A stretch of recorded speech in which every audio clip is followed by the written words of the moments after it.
We are now going to add the feature of bombs falling to the ground. This time, instead of creating a global variable for the bomb's visibility, we will attach the visibility attribute directly to the bomb sprites. To accomplish this, we need to enable a MakeCode extension known as Arcade Sprite Data. To find this extension, click on the Extensions section. Here, you'll see a variety of Arcade extensions available. Scroll through and locate Arcade Sprite Data. You can click on Learn More if you wish to understand more about how this extension works.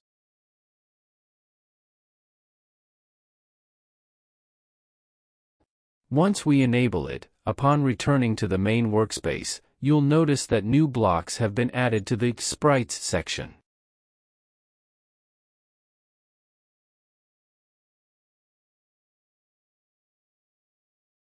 Since the visibility attribute can only be either true or false, it is best represented as a Boolean value.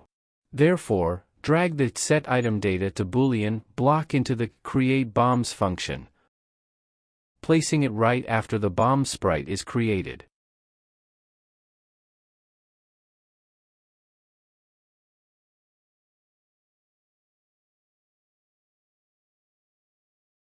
So, let's use this diagram to illustrate how we use this visible attribute of a sprite to simulate a bomb dropping in our game. Our bomb sprites are arranged vertically. Index is starting from the bottom. Now, when a bomb appears at the top of this column, we want it to move downwards at each update. To achieve this, we will shift the visible attributes down through the sprite column. As in the chart, the sprite at index 0 will adopt the visible value from the sprite at index 1 in the previous turn, and the sprite at index 1 will then take the value from the sprite at index 2, and so on, continuing up the column. The topmost sprite's visibility has nothing to copy, simply setting it to false will be fine. So, building on our previous discussion, we will begin by creating a new function named UpdateBombCall. This function will have a parameter named call, which specifies the column to be updated. Inside the function, our first task is to assign a variable that refers to the bomb column we are currently modifying. To do this, we will use the listGetValue at block and the setItem to block. These blocks should be combined. The item in this context will be changed to a new variable named listSpriteCall.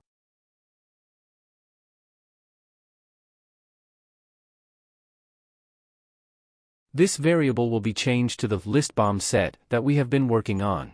The index of this list will be set to the parameter call. Next, use the loop for index from 0 to some number loop. The index shall go from 0 to the length of the array listSpriteCall. More precisely, shall be the length -1.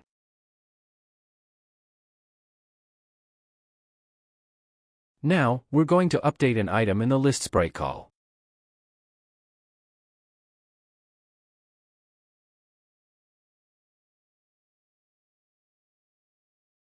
To do this, we need to locate the item using its index, which acts like the ordinal number.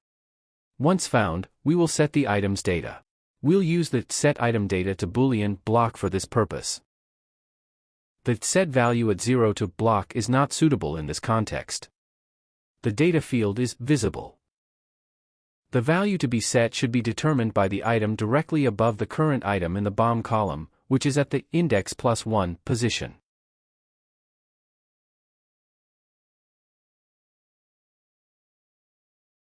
And we need the item data as Boolean block. Replace the false to this right above item. Move the blocks for better organization. Set the index to index +1. The data field here is visible.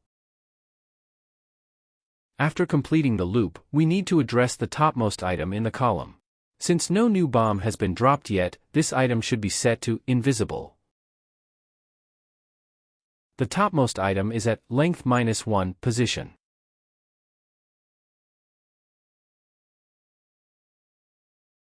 Oh, the loop shall stop at length -2 instead of -1. And the Boolean value shall be set to false always for this topmost one. We also need to synchronize the visibility of each bomb sprite with its corresponding data field.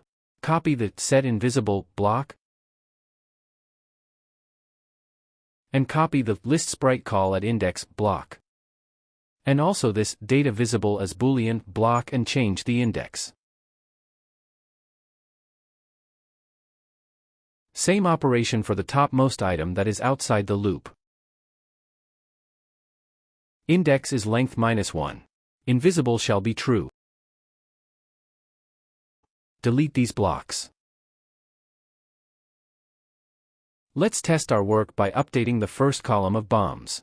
Place the call_update_bomb_call function inside the onGameUpdate every 200 milliseconds event. Since we are updating only the first column, the index should be set to 0.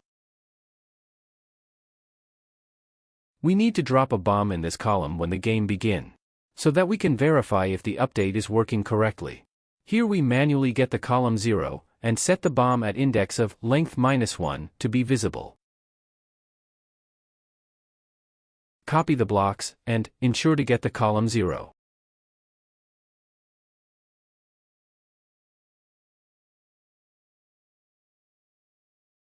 Set the bomb at length -1.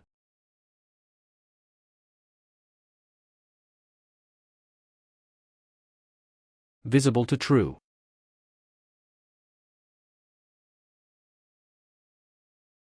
For a more general approach, use the sprite's visible field instead of hard-coding it to true. Let's copy the block in the function updateBomb column.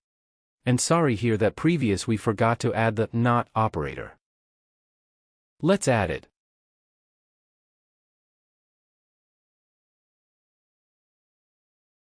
And copy it to the onStart event.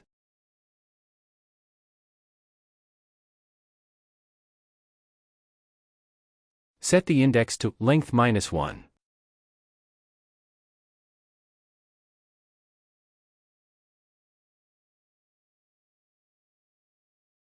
Test on simulator.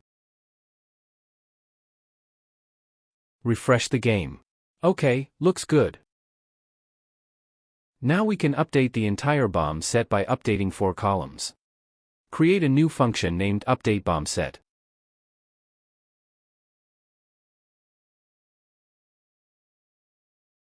Get a for index from 0 to 4 block.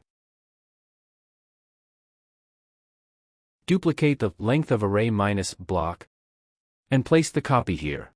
Change the number to 1. Then, change the array to listBombSet. Drag the call_updateBombColumn function into the loop. And drag the index to be the function's argument. Now, we will replace the updateBombColumn function with the updateBombSet function. As we can see, the bomb dropping mechanism works fine with this new function. Next, we are going to replace the hard-coded test, allowing the plane to drop the bomb based on a specific probability. Let's create a function called maybeDropBomb.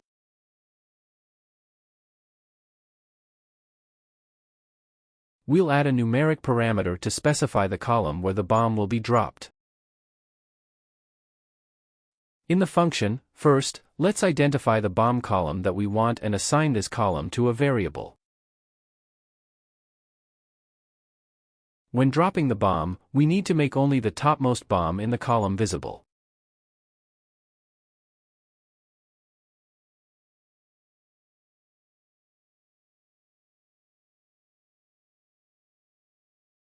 So, set it to visible. Now, let's add randomness to the bomb dropping.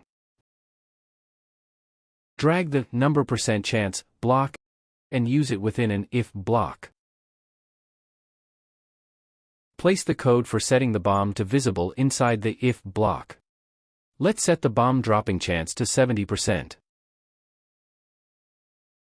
In the onGameUpdate event, when the plane appears on the screen, it can drop a bomb. We shall call the maybeDropBomb function here.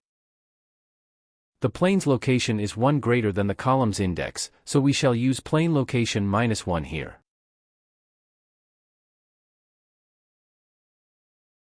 A bomb can only be dropped when the plane is directly above the bomb column. For this, we need an if block.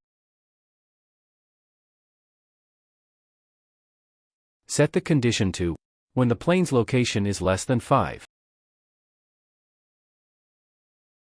And when the plane's location is greater than 0.